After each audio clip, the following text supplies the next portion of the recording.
Shalom Sobat Seimbang, jumpa lagi dengan saya Ferdinand yang akan membawakan renungan hari ini yang berjudul Warisan untuk Anakku. Pembacaan Alkitab hari ini diambil dari 2 Timotius pasal 1 ayat 5. Ayat 5, sebab aku teringat akan imanmu yang tulus ikhlas, yaitu iman yang pertama-tama hidup di dalam nenekmu Lois dan di dalam ibumu Eunike, dan yang aku yakin hidup juga di dalam dirimu. Renungan inspirasi. Pada masa ini, banyak anak menganggap rumah hanya sebagai tempat makan dan tidur. Tidak ada nilai, norma, pengajaran yang mereka dapatkan di dalam rumah. Orang tua lebih sibuk dengan pekerjaan, dengan pemikiran mereka dapat meninggalkan harta sebagai warisan satu-satunya untuk anak mereka. Padahal keluarga adalah tempat pertama bagi anak untuk menerima pendidikan iman dan mempraktekkannya. Ini jauh lebih penting dan akan mempengaruhi karakter anak kelak. Orang tua harus menyadari tujuan akhir setiap orang percaya adalah kehidupan kekal bersama Allah, sehingga warisan yang sesungguhnya harus berfokus pada perspektif tujuan akhir, yakni warisan iman. Warisan iman adalah satu-satunya warisan yang tidak dapat dinilai dengan uang, tidak dapat dirampas oleh siapapun, dan membawa keselamatan bagi yang percaya dan menerimanya.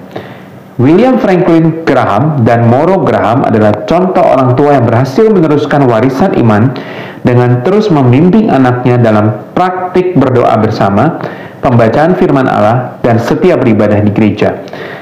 Warisan iman yang begitu kaya menjadi cara Allah untuk membuat anak mereka semakin beriman dan menerima panggilan sebagai penginjil. Billy Graham. Di dalam Alkitab, salah satu tokoh yang menerima warisan iman ialah Timotius. 2 Timotius pasal 1 ayat 5. Iman itu diturunkan dari neneknya Lois ke ibunya Eunike, selanjutnya kepada Timotius. Kemudian ia dididik dan diajar oleh Rasul Paulus yang membuat fondasi imannya kokoh.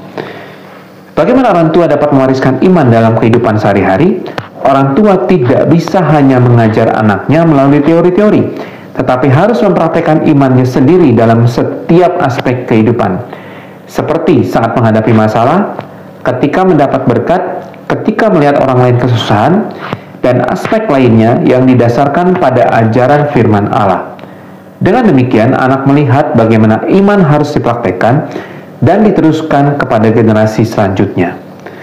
Mulai saat ini, mari praktikkan iman itu sebagai warisan untuk anak sobat seimbang, karena ketaatan iman yang akan menjadi modal dan menolong anak sobat seimbang untuk bisa melewati berbagai musim kehidupan mereka di masa depan.